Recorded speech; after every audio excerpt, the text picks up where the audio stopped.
Hey, this is Daniel, and you're listening to episode number 1 of the Drummer Daily Podcast.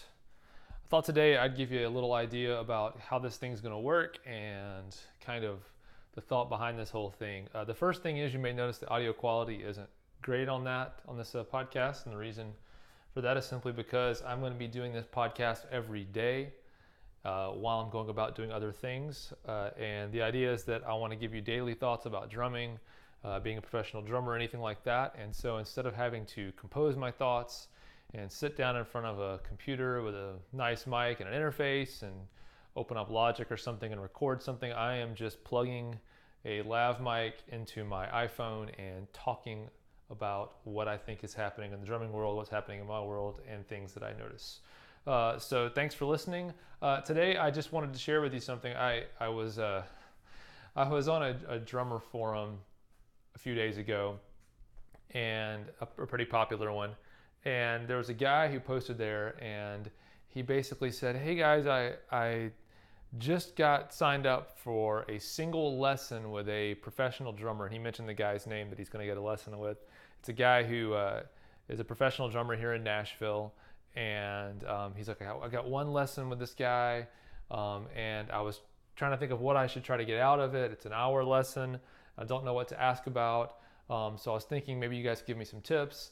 And he listed off some things he wanted to learn. But one thing he wanted to learn was maybe in an hour he could tell him how to increase his foot speed for his kick drum. And while I think that's, needing to focus on specific things like that is good if you have a problem with something and it's preventing you from playing. But I just immediately was like, what in the world could this drummer that he's getting a lesson from, the professional guy, what could he possibly tell this guy in an hour and a half lesson that's going to magically make his foot faster? And the thing about that is I know there's probably exercises, that's probably what he was thinking about, but it just got me thinking about how as drummers so many times we like to focus on one thing that we want to fix. So make my hands faster, make my feet faster. I want to play this one double paradiddle faster. Or I want to do better at playing ghost notes or whatever it is. And the thing I've realized, in case you don't know, I'm in my 30s. I've been playing drums since I was 5. And I've been playing professionally since I was 14.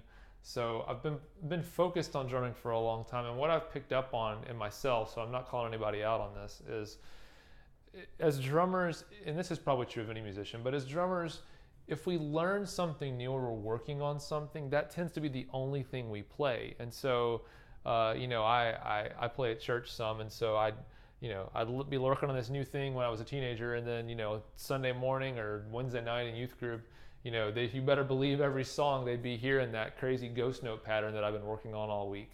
And so my thought with the whole idea about, I want to increase my foot speed is, if you're a mature drummer, or at least you're not a kid, and you're trying to work on playing drums, hopefully you'll have the discipline to not want to just make your feet faster and then go off and start playing faster with your feet. Who knows if that actually is the case with this guy or not? But it just got me thinking about how we get distracted by one thing we want to improve about our playing, and then we end up just obsessing over it and overusing it. And like I said, there's nothing that anybody can tell you in a single lesson that's going to make your feet better. That's why I like to focus on playing drums overall. My feet got faster, my hands got faster. I got better playing ghost notes just by playing along with music when I was younger. I didn't focus on trying to do this thing or that thing better. I just wanted to play the songs better. And the great thing about that is that it was so general, my improvement was so general, that I didn't have anything to distract me, even when I was a kid, from playing the drums, or distract me while I was, playing at church or whatever with a band. And so it made me a lot less annoying of a musician to play with, especially related to other, 15-year-old kids playing drums, because I wasn't playing this crazy stuff that annoyed the other musicians. And strangely enough, you can get really far in the professional music world if you can just play solid and don't annoy other people. Just don't get in the way, don't ruin the song. So anyway, I'm not saying don't focus on your hands or don't focus on your feet or don't try to get better at individual things. I'm just saying be really careful with that stuff and try to improve your playing overall a little bit. And that's all I got for today. Hopefully you kind of understand what this is about. I'm going to be doing these podcasts daily, and so I am kind of shooting off the cuff here, not really put my thoughts together well, but I want something for you guys to listen to every day, and I don't want it to be too long. That way you can listen to it every day and it not take up a huge part of your day.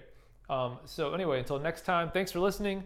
If you do want to get your playing better and you want to specifically improve playing with a click, I'm doing a beta right now of a program, a 2-week boot camp that's going to help you play drastically better with a click in just 2 weeks of playing 20 minutes or less each day. So go over to danielhadaway.com/beta if you're listening to this anytime in the mid to late 2016 time of the year. After that, just go to danielhadaway.com and check out what I've got to offer there. I've got a lot of resources that are free to help you become a better player. My whole focus as a drummer is to help you become a drummer that other people want to play with and other people want to hire.